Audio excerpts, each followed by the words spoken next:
Good morning friends.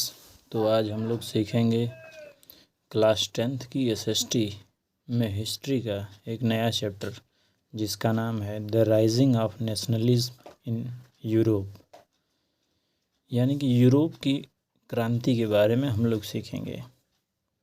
यह Europe की क्रांति स्टार्ट होती है 1789 में, और जिस देश में यह क्रांति होती है उस देश का नाम है फ्रांस। फ्रांस में उस समय के दौरान राजाओं महाराजाओं का शासन चलता था, जिसे हम मोनार्की के नाम से भी जानते हैं। मोनार्की होता क्या है अब इसे समझते हैं। द सिस्टम ऑफ गवर्नमेंट और रूल बाय अ किंग और अ क्वीन। कह रहा है कि राजाओं का मतलब एक ऐसा शासन जिसमें राजा या किसी रानी का शासन चलता हो। ये फ्रेंच रेवोल्यूशन स्टार्ट होता है 1789 में, जो कि फ्रांस के लोगों के द्वारा शुरू किया जाता है। यानी वहाँ के कॉमन पीपल राजाओं के विरुद्ध में एक प्रोटेस्ट स्टार्ट करते हैं, और ये प्रोटेस्ट शुरू किया जाता है डेमोक्रेसी के लिए, लोकतंत्र के लिए। यानी वहाँ की जनता अब आज़ाद रहना चाहती थी।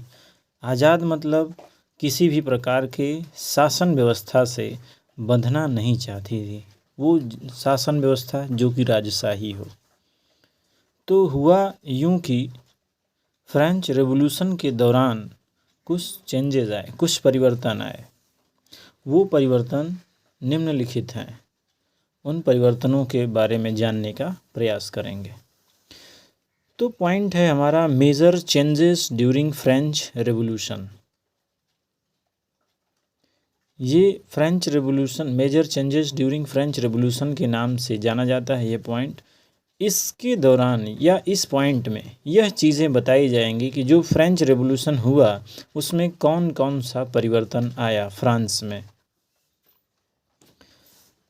Power transfer from monarch to common people, यानी कि शक्ति का हस्तांतरण हुआ राजाओं से कहाँ, सामान्य लोगों की तरफ। यानी सभी लोग बराबर माने जाएंगे, कोई भी अपर और लोअर नहीं माना जाएगा इस नियम के अनुसार। ब्राउट न्यू फ्लैग, और दूसरा पॉइंट यह है कि एक न्यू फ्लैग लाया जाता है, नया झंडा लाया जाता है जो कि 3 रंग का होता है। तीसरा पॉइंट इसमें यह बताता है कि French become the national language, और इस आंदोलन के पश्चात फ्रेंच को फ्रांस की नेशनल लैंग्वेज यानी कि राष्ट्रीय भाषा घोषित कर दी जाती है। चौथा पॉइंट है new national anthem composed and oath taken for country. कह रहा है कि एक नया नेशनल एंथम यानी कि राष्ट्रगान बनाया गया, और वहाँ के सभी लोगों, कॉमन पीपल यानी कि सामान्य लोगों, छोटे से बड़े लोगों ने मिलकर अपनी कंट्री यानी देश के लिए शपथ ग्रहण किया कि हम लोग देश के लिए जो भी प्रकार होंगे सब कुछ करेंगे। पांचवा पॉइंट है state general elected by the common people and renamed national assembly. कह रहा है कि वहाँ स्टेट जनरल का इलेक्शन किया गया, चुनाव किया गया, किसके द्वारा, वहाँ के कॉमन पीपल के द्वारा। कॉमन पीपल कौन हुआ करते थे, तो फ्रांस में उस दौरान सोसाइटी 3 हिस्सों में बटी हुई थी, समाज 3 हिस्सों में बटा था। पहले हिस्से को फर्स्ट स्टेट, सेकंड को दूसरे को सेकंड स्टेट, तीसरे को थर्ड स्टेट कहा जाता था। थर्ड स्टेट में कॉमन पीपल आते थे, और यही कॉमन पीपल स्टेट जनरल को क्या करते थे, इलेक्ट करते थे। छठवां पॉइंट है इंटरनल कस्टम ड्यूटीज़ वर एबोलिश्ड। उस फ्रेंच रेवोल्यूशन के दौरान ये एक मेजर पॉइंट है कि इंटरनल कस्टम ड्यूटी को हटा दिया। यानी व्यापार करने में जो टैक्स लगता था, यानी जो सीमा शुल्क लगती थी, एक सीमा से दूसरी सीमा जाने में जो टैक्स देना पड़ता था राजाओं को, वो चीज़ें हटा दी गईं। और सातवां पॉइंट है नेशनलिज्म आइडिया टेकन अब्रॉड। कह रहा है नेशनलिज्म आइडिया टेकन अब्रॉड, इसका मतलब क्या होता है कि देश प्रेम, राष्ट्र प्रेम की भावना पूरे यूरोप के बाहर फैलाए जाना शुरू कर दी गई। और ये काम किसके द्वारा किया गया?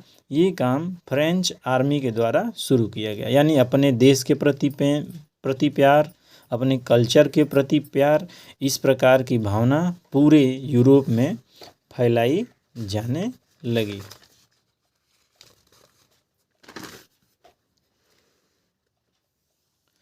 उसके बाद होता यूँ है कि नेपोलियन आते हैं। नेपोलियन, जिनका पूरा नाम नेपोलियन बोनापार्ट होता है, ये 1799 में आते हैं और डेमोक्रेसी जो कि फ्रांस के लोगों के द्वारा लाई गई थी उसको पूरी तरह से ध्वस्त कर दिया जाता है तथा नेपोलियन अपना यहाँ पे शासन शुरू करते हैं। अपने शासन के दौरान नेपोलियन कुछ नियम बनाते हैं जिनके नियम को सिविल कोड 1804 कहा जाता है। इसको 1804 इसलिए कहा जाता है कि यह नियम 1804 में लाया गया था। हालांकि नेपोलियन का शासन 1799 से 1815 तक रहा। सिविल कोड 1804 को नेपोलियन कोड भी कहा जाता है। इसे नेपोलियन कोड इसलिए कहा जाता है क्योंकि इस कोड को नेपोलियन ने ही बनाया था। तो चलिए देखते हैं सिविल कोड ऑफ 1804 जो कि नेपोलियन के द्वारा लाया गया था, इसमें कौन कौन से बिंदु शामिल हैं। तो पहला पॉइंट है कि इस सिविल कोड में इस्टेब्लिश्ड इक्वालिटी बिफोर लॉ, कहा गया कि कानून के नज़र में सब बराबर होंगे, कोई बड़ा या छोटा नहीं होगा। और दूसरा नियम है राइट टू प्रॉपर्टी, यानी सबको संपत्ति का अधिकार मिल गया। संपत्ति का अधिकार मिलते ही पूरी जनता खुश हो गई जो कि नेपोलियन की वाहवाही करने लगी। उसके बाद तीसरा पॉइंट आता है feudal system was एबोलिश्ड। Feudal system उस समय चला करता था जिसे ख़त्म कर दिया गया। उस समय सोसाइटी पावर के हिसाब से बटी थी, अपर सेक्शन और लोअर सेक्शन। लोअर सेक्शन अपर सेक्शन के लिए काम किया करते थे। तो ये जो रीति चलती थी वहाँ पे, जिसमें लोअर सेक्शन अपर सेक्शन के लिए काम करते थे, ये प्रक्रिया को नेपोलियन के द्वारा ख़त्म कर दी गई, जिससे वहाँ की जनता काफ़ी खुश रहने लगी।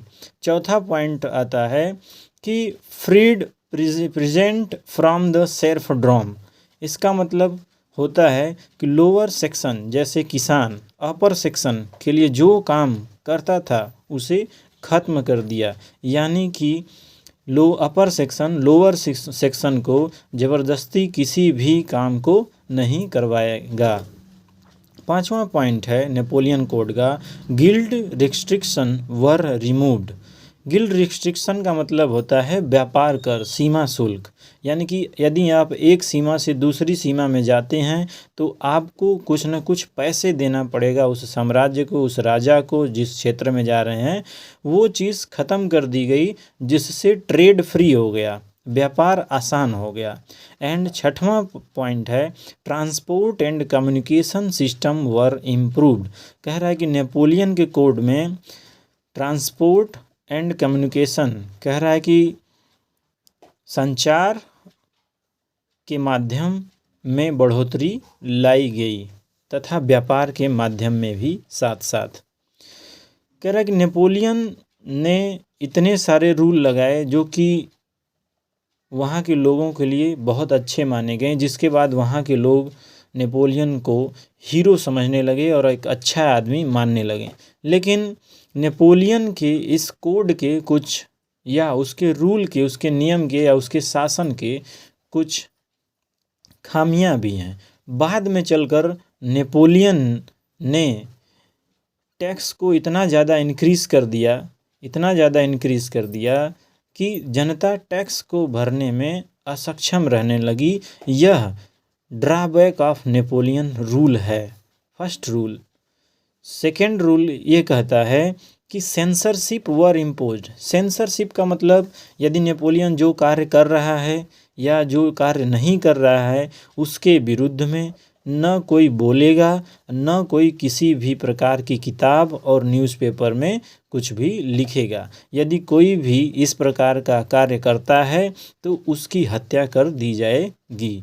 तो ये जो दूसरा नियम है, जो दूसरा ड्रॉबैक है नेपोलियन कोड का, ये काफ़ी प्रभाव डालता है नेपोलियन के शासन पे। और तीसरा ड्रॉबैक है नेपोलियन के शासन का कि forced to join French army. Napoleon अपनी फ्रेंच आर्मी में, जो नेपोलियन के द्वारा बनाई गई थी, उसमें ज़बरदस्ती लोगों को भर्ती करना शुरू कर दिया। यानी कि सपोज़ करिए आपकी, यदि कोई एक व्यक्ति सो रहा है तो उसको ज़बरदस्ती उठाकर ले जाकर आर्मी में भर्ती कर देना, यदि उसकी इच्छा न हो तब भी।